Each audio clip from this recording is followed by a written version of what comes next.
How can Frank Bainimarama himself pay himself more than 300,000 per year when so many people live in poverty?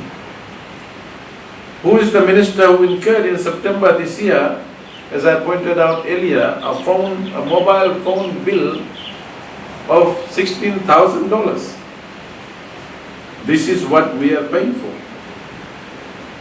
We are paying for an uncaring, selfish government which does not, or which does what it wants, and does not do what the people want.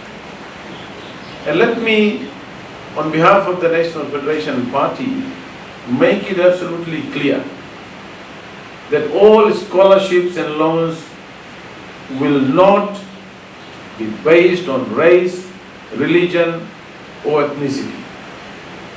We will never support or accept any notion from anyone to change the criteria of awarding scholarships.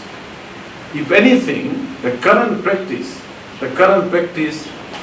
discriminates against many students who are eligible for scholarships but are denied by regressive requirements. For example, many bright students undertaking MBBS program have not received a scholarship, and we know that, or even loan because they were doing foundation studies. They were doing foundation science to get into medicine program instead of year 13. And those students who did foundation studies had very good GPA were discriminated. They didn't receive scholarships. This is unfair and must end.